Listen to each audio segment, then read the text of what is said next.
नमस्कार, मैं नवीन अग्रवाल हूँ और ई-इनवॉइस और उससे जुड़े हुए आईआरपी पोर्टल के एक और वीडियो में आपका स्वागत है। जैसा कि आप जानते हैं कि ई-इनवॉइस और उनसे जुड़ी हुई 6 आईआरपी पोर्टल पे हम एक वीडियो श्रृंखला बना रहे हैं और उसी को आज आगे बढ़ाते हुए आज हमारे साथ IRP जो कि e-invoice5.gst.gov.in हम GSTN के बिहाफ में चलाते हैं, उसके बारे में बात करने के लिए हमारे साथ पल्लव एंड पारुल हैं। हम उनसे बात करेंगे और समझेंगे कि अगर मैं एक टैक्सपेयर हूँ जिसे e-invoice5.gst.gov.in पे इनवॉइस रिपोर्ट करना है तो उसे क्या करना चाहिए और किन किन बातों का ध्यान रखना चाहिए। तो आइए इस वीडियो को आगे बढ़ाते हैं और हम पल्लव और पारुल से बात करते हैं। So Pallav and Parul, first of all, thank you so much for coming here. Really appreciate you giving us your time. So आगे बढ़ने से पहले मेरा एक छोटा सा रिक्वेस्ट है कि आप थोड़ा सा दोनों अपने बारे में इंट्रोडक्शन दीजिए और बताइए कि आप कौन हैं, आप क्या करते हैं और EYIRP क्या है उसके बारे में बताइए और उसके बाद फिर हम आगे का सवाल जवाब करेंगे। तो Pallav, why don't we start with you first? Thanks Naveen for having us today. My name is Pallav. I am director with Ernst & Young LLP India. I work for the technology practice. Hi Parul? everyone, my name is Parul Satija. I work as a manager in EY. Okay. So why don't you tell us something about EYIRP कि आप कब आए, कैसे हो, क्या कैसे operate करते हो, पोर्टल के बारे में थोड़ा सा। So EY is impaneled as one of the e-invoice registration portal operator. We have built and we operate now an e-invoice registration portal which is www.e-invoice5.gst.gov.in, and we run this portal on behalf of GSTN. As part of the portal we provide basic mandated services which are regarding the e-invoice generation and authentication, and in subsequent sections we will discuss more about how the whole process looks like and what are the features that we have on our portal. Right. So let's start this. So first thing first, Pallav and Parul, I suppose I am a small taxpayer, somebody who has a turnover of 5 to 10 crore, and I have a like 10 or 20 invoice in a month to be reported. So tell me, what should I do if I want to report my e-invoice through EYIRP? First step. Okay. So the first step as a taxpayer is to ensure that you are eligible to generate e-invoices, and you start your journey on e-invoice.gst.gov.in. So there is a portal where you can go and search with your PAN, your GSTN to check whether you are eligible to generate e-invoice or not. And once you have ascertained that you are required to generate e-invoices, and you are enabled on the portal, then you can come to e-invoice5.gst.gov.in, which is IRP-5 for us, and there you can start your registration journey. The registration is absolutely free, and it only takes 3 simple steps to register as a taxpayer on IRP-5. So the first step is to enter your GSTN and then provide the primary authorized signatory email address and mobile number. Once these details are filled in, they are verified with GSTN for the matching that the number and the email address provided belongs to the primary authorized signatory who is associated with the GSTN provided. And once this validation is successful, an OTP is received on the email address as well as the mobile number which has been provided.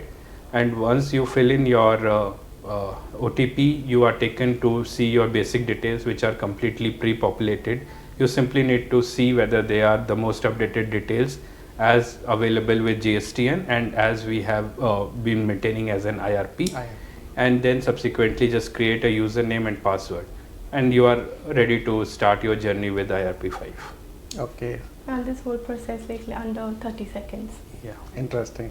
So before I ask Pallav and Parul to give us a live demo, what I will do is let me break this out for you. Suppose you are a taxpayer for whom e-invoice, whether you want to check whether you are enabled for e-invoice or not. In that case, you need to go to e-invoice.gst.gov.in. So you may be seeing the URL on your screen right now. Just go to there. You have a functionality called check enablement status, where you can put your PAN number or GSTN number, and we will tell you whether you are enabled for e-invoicing or not, right? That's the first thing. Suppose you are not enabled for e-invoicing, but you feel that you should be. Then we have given you a functionality called self-enabled or enable me for e-invoicing. Just click on that, log in with your GST credentials, sign up one declaration, and you will be onboarded and enabled for e-invoice reporting. With that, you can go back to the portal what Pallav was referring to, EY IRP, and there you can do the registration and onboarding and start reporting invoice, right? Yes, absolutely. Okay. So Pallav, tell me one thing, ki you are talking about while onboarding there is a requirement for entering my email ID and telephone number.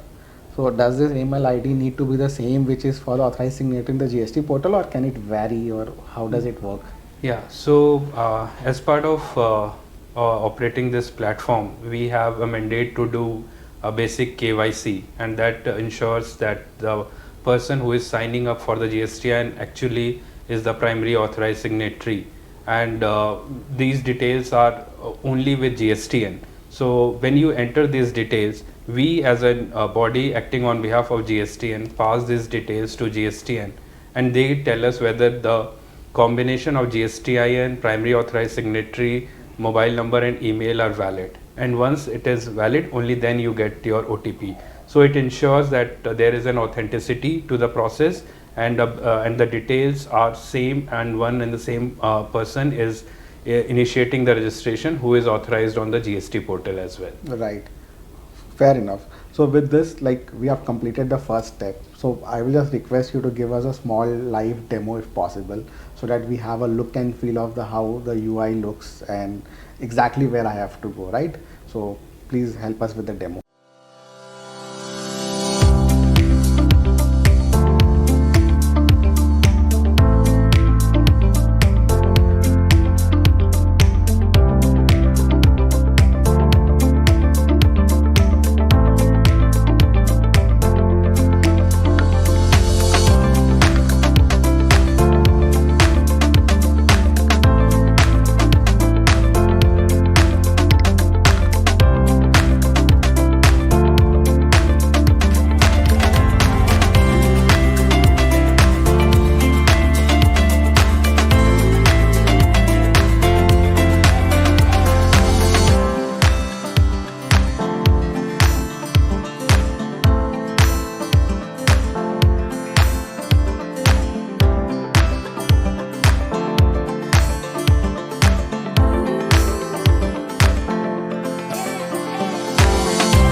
So Pallav, we are done with the registration. So now let's talk about I am into your UI part, and I want to report my first invoice, right? So once again, just before you answer that, many people were wondering, I am constantly talking about word reporting. So remember one thing, you can continue to generate your invoice in your system in a given schema. So in case of e-invoice, you don't need to come to IRP portal to generate e-invoice. You only need to come to report e-invoice, right? So Pallav, first help me with this part, and then help me with how I can report my first invoice. Okay. So the first step in terms of seeing the difference between your billing as well and reporting. These two essentially from the perspective of as Naveen said, you can continue your billings requirement as you are doing today. So your billing continues with you generating a invoice and then using it for your business purposes. The reporting means you are reporting the business detail or the invoice details to the invoice portal to get it registered thereafter. The steps to register are very simple. There are multiple modes available for e-invoice reporting to the invoice portal. I'd like to invite Parul to talk a little bit about the modes of generating e-invoice, specifically focused on the online generation, which resonates with the segment that we are first talking about. Yeah. Thank you, Pallav. So as Pallav has rightly mentioned, as IRP-5, we have different modes available for your invoice generation. The first mode being bulk upload, by way of which multiple invoices can be uploaded at a time via JSON in order to generate an invoice. Another way, as he also mentioned, on the online aspect, where there is on screen, your taxpayer can come and provide the details and generate an invoice, and so additional features are also available, say copy iron data. Say you've already generated an invoice and you want to copy that information for a quick reference for the taxpayer. Those type of functionalities are also available with us. Okay. So in bulk, can you just break? So is this the bulk upload same as we do with Excel, or it's a different kind of functionality? Right. So it's based on the JSON that you upload. So we also have an offline utility. Excel-based utility, which can also help in converting that Excel into the JSON, which can subsequently be used further for your invoice generation as well. So when I am using a offline functionality, do I need to go to your portal, or I will be able to log in from your offline functionality? Yes, so there is a separate offline tool utility available. You just have to simply come on to our web portal, e-invoice5.gst.gov.in. There you will just get the link there to download it. You get rerouted to that application, or I would say the offline tool. Simply there will be a new interface there. You just have to access that, do the conversion, and use that same JSON further. Yeah, and just to add to it, the application, so we have two tiers of application. The one within which forms into the mandated services do not connect from the application to the portal. However, as Parul said, it is a web-based application. You can install the application on your local system and then run through the intuitive web interface. It is very similar to what the portal on the web looks like. The only difference largely is that it does not directly allows you to push the data on the IRP portal. So you will have to take out the JSON and upload it on the portal using the bulk. Okay. However, you can completely manage it within the application, the invoices which you have uploaded using the web interface. So it's much more intuitive than in Excel too. So it doesn't matter whether I'm doing online, offline, whatever the data I have uploaded successfully, it will all be available on the portal, yes, right? And also yes. There is a separate listing screen where all the invoices that got generated, errored out, all can be viewed by the taxpayer. They can also take further actions to it, as download the invoice PDF, which contains all the invoice details, the IRN details, QR code details, and also which is digitally signed by IRP-5 as well. So those further actions can also be taken by the taxpayer on that listing screen side. Okay, that sounds interesting. So one thing I'm just asking you a very simple, it's a layman question. Is there any system requirement for using all this, or I can just any system with a minimum which can operate a browser can use this utilities? Yeah, so the utility is pretty light, and while any system which is able to run a browser should be able to run. Yes. So now we have reported this invoice first. So tell me, how do I know that this process has completed? How do I know that invoice reporting is completed? Okay. So as Parul mentioned, there are multiple ways in which you can report your billing data on the e-invoice portal. And again, I'm emphasizing, so billing is when you prepare your data, reporting is when you fill the data in a particular format which is recognized by the IRPs. It could be an Excel-based format or the technical interface like a JSON. And this data, once it is reported to IRPs are mandated to perform certain validations. So these validations, I'll just talk about few key validations here that may be of interest to everyone. So the first is about uniqueness of the document. So one of the prime mandate is that a document is reported only once, and which means that once the document is received by the IRP, we generate an IRN, and then we register on a system which is maintained by GSTN known as deduplication system. If the particular invoice has been already reported earlier, the deduplication system will give us a response that the invoice is already reported, and hence this e-invoice would not be generated in this case. Once this deduplication is clear, it means the invoice which is getting reported is a fresh invoice which has not been reported earlier any time.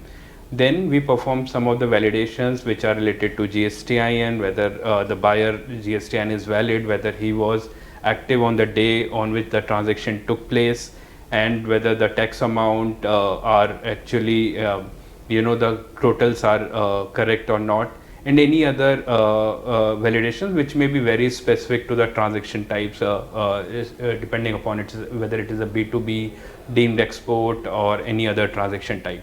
Once these validations are successful, we generate an IRN. So IRN is a unique identifier for that invoice that will be shown as a outcome of this whole process. Once you receive the IRN and a QR code, the QR code allows you to validate or authenticate the invoice using the GSTN's mobile application, and also you can use any of the mobile applications which is provided by the IRPs, and see whether the invoice registered is valid or not, and it also gives you more information in terms of the total amount that was in the transaction, etc.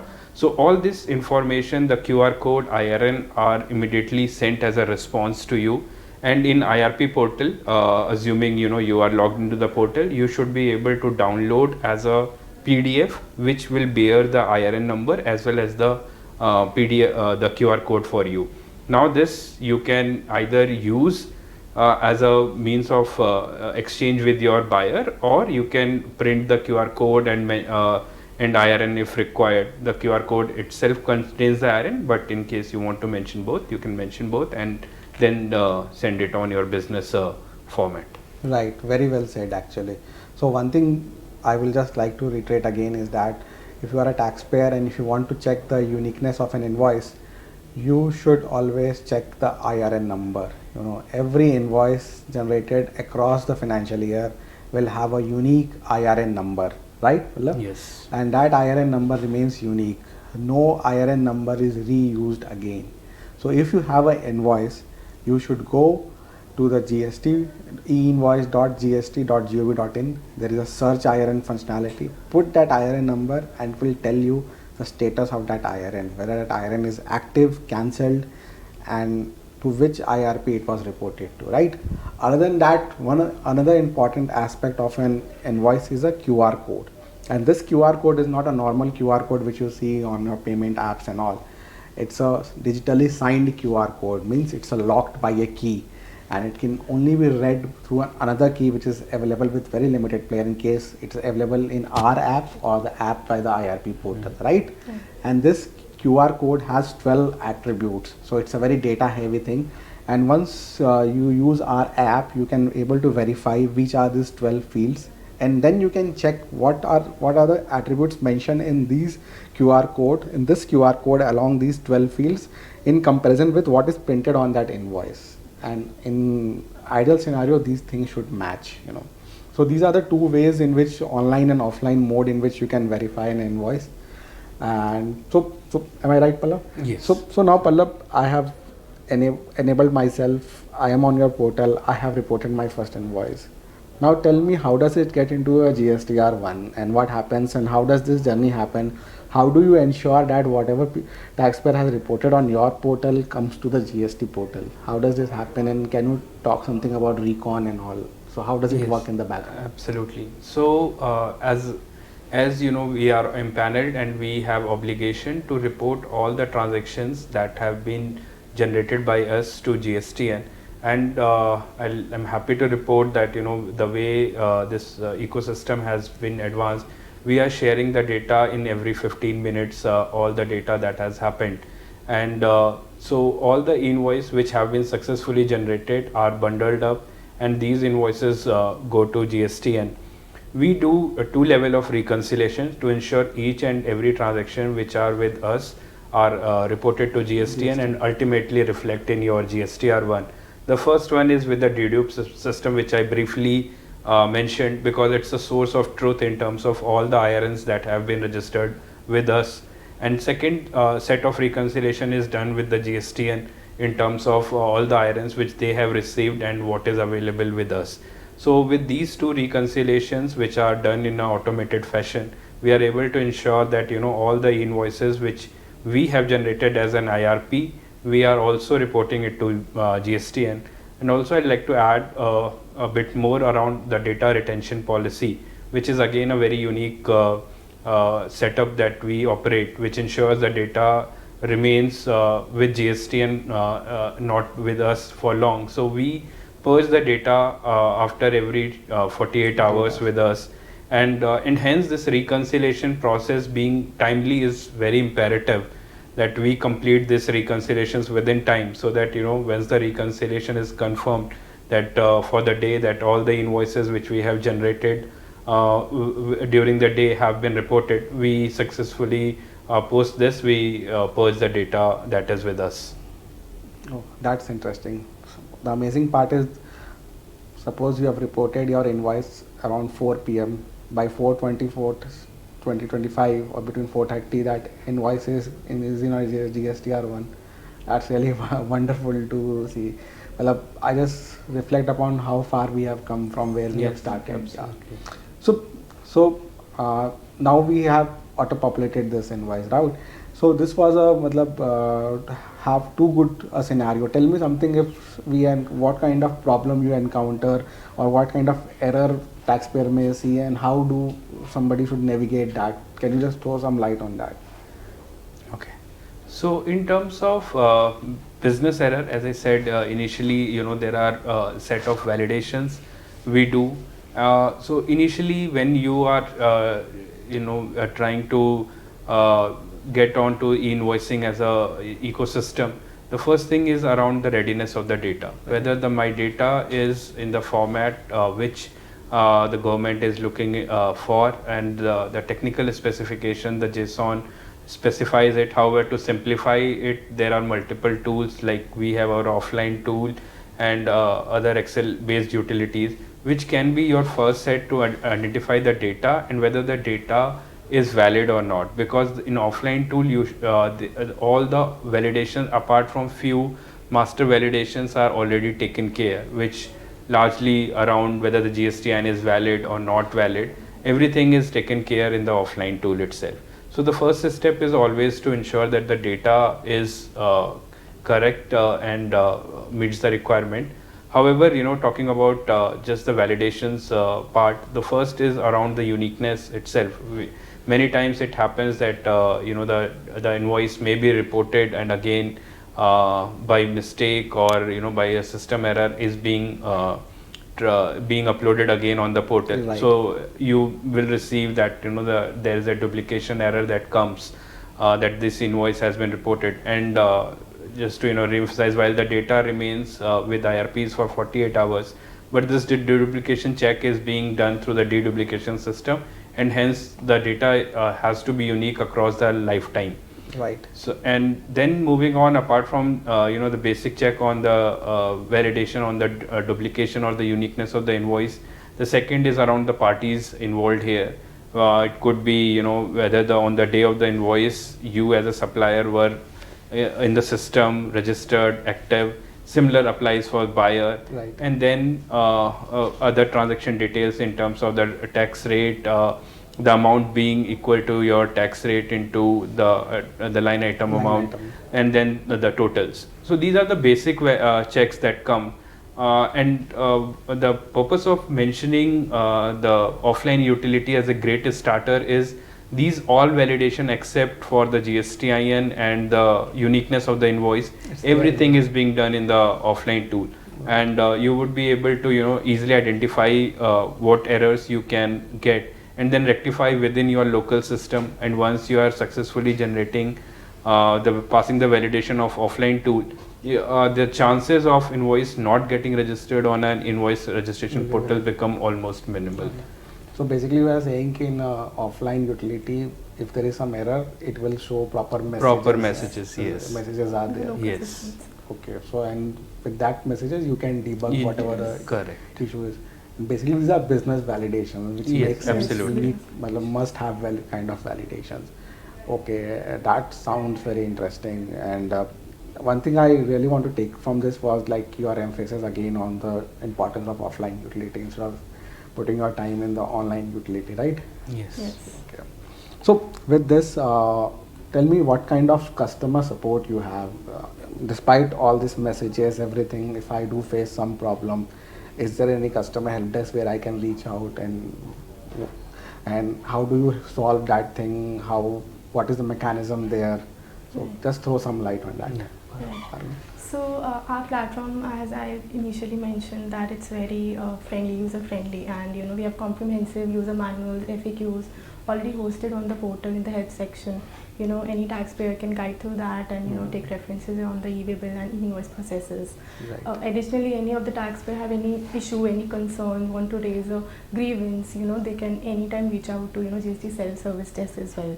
So that option is also readily available. Right. All the tickets that gets raised on the grievance portal on the GST self-service desk, we get those tickets and we ensure faster resolution and timely resolution of those as well for taxpayers.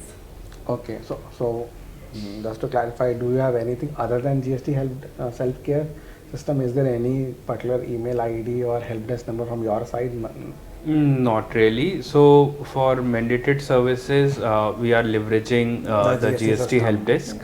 I can only add that all the tickets which are logged there, because it's a business sensitive activity of e-invoicing, so it is taken care through Right. that channel as a priority. However, for mandated services, we are Yes. totally leveraging the GST. GST services. So I just want to highlight 2-3 things from what Pallav has said and Parul has highlighted. Was that one thing you must be saying ki we have talked with 6 IRPs and we have 6 IRPs, and that's why we have a system called dedupe, which ensures that an invoice reported across the IRP remains unique. And this is a central piece which connects all the 6 IRPs with the GST ecosystem and ensures that an invoice remains unique. So you need to, that is how we ensure that you can report an invoice in one IRP, but if you try to report the same invoice to another IRP, the system will throw an error that this is a duplicate invoice, right? Same thing when we are talking about errors and all. Suppose you have reported an invoice and due to some issue you might get some error, but actually that invoice got reported. And if you try to report that invoice again, you will get an error, right? Yes. Because we have a combination to create an IRN number, and that combination of attributes ensures that your invoice remains unique. So this is one of the things I wanted to highlight to you. That is how we operate this ecosystem, because when we talk about e-invoicing, it's not merely a GST system or not merely a one IRP portal. It's an ecosystem of GST system and IRP systems, right? So Pallav, we have talked about small taxpayer, we have talked about the complete journey and the grievances and all. Since you know that GST is a transaction based tax, and in transaction based tax volumes are very high, Yes. and I am a taxpayer which may be reporting 1 lakh invoice a day, something of that magnitude, and I have my own system and I want to integrate it for e-invoice. So tell me what's the mechanism available for that, and do you have an APIs for it, and can you break what these APIs are? And the most importantly, before you answer that, many of the taxpayer in our grievances were asking that what are the URL for accessing these sandbox credentials for APIs. So tell us in a very simple language, break it step by step so that it is easier for taxpayer to understand. Sure. So API stands for Application Program Interface, a programmable interface, and in a very simple terms, it automates connection between two systems. So it standardizes the way the system will request and the information which is seeking, and the way the response would be provided by the other system. So in this case, the requesting system would be your system, where you would be requesting for an e-invoice by sending the data in a structured format. I'll talk about the structure format in a bit.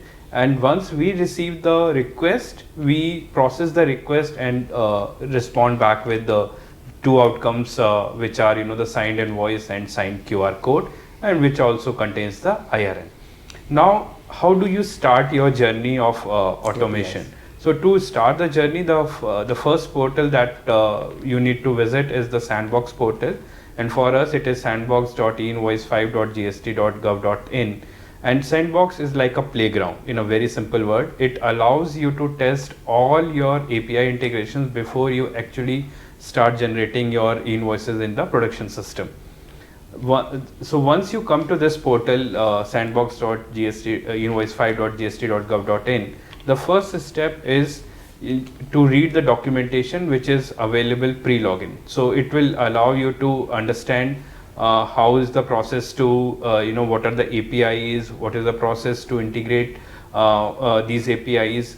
While the content is written in a way that it is understandable by all, but it will always benefit if there is a technical person who is also involved during this process of journey of automating your connection with e-invoice portal. So the first step is to register on the portal. Registration follows same step as we talked about the main portal.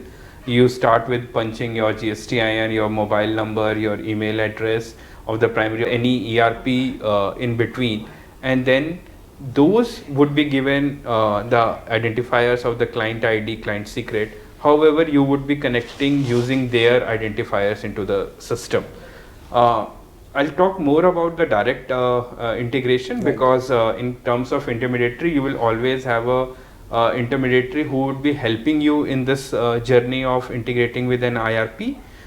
For direct integration, we have on the Sandbox portal, on the to test the APIs, you have the facility on the Sandbox itself. So the first API is the authentication, which is where two systems talk and then agree on the mechanism of exchange, and there is a token which is basically you can say a password in a very simple word.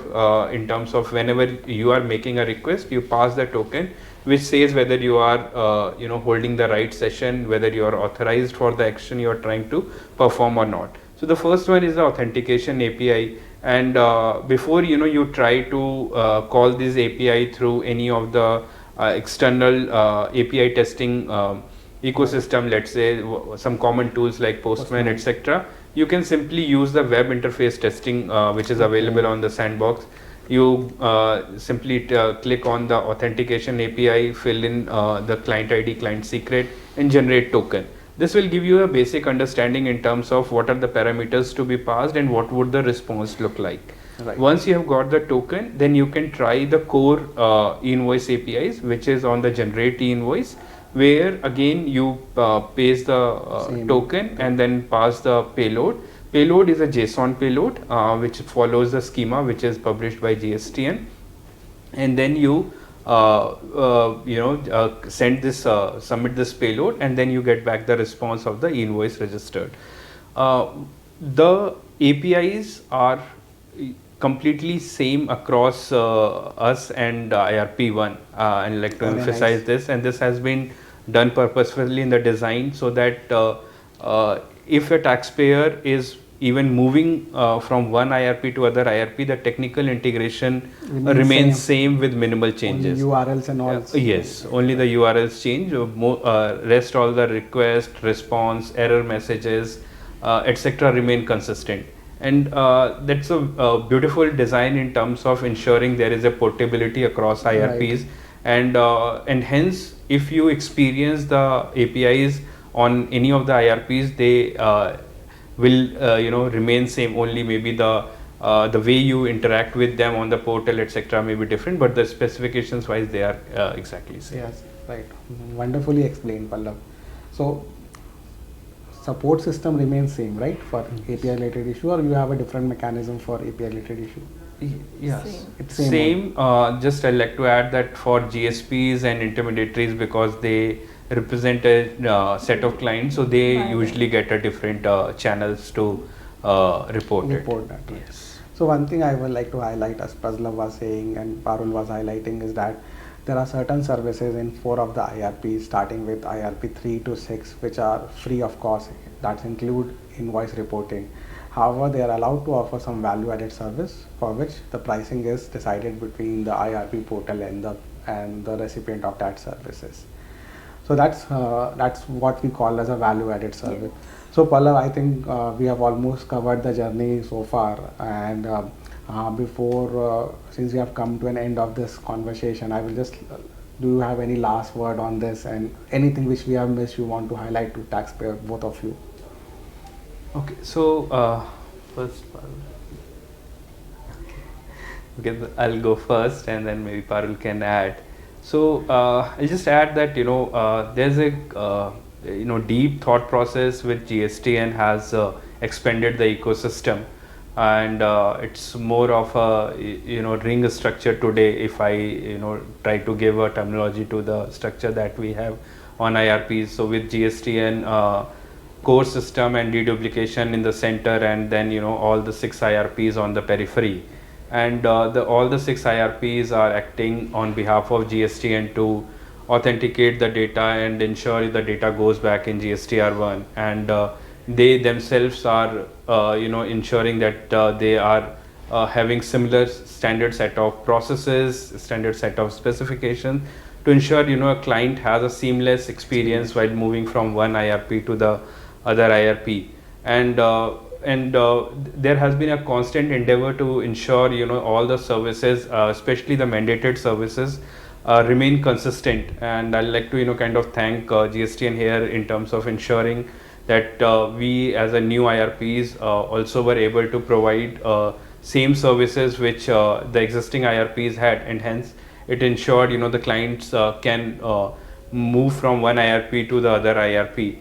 And e-way bill initially when we started there were challenges around e-way bill, but now we have e-way bill capabilities also available, and hence all the functionalities which are in purview of mandated services remain available and across IRPs in terms of the customer experience that or that taxpayer experience that we have. Right. Another thing which Naveen mentioned is around the value added services.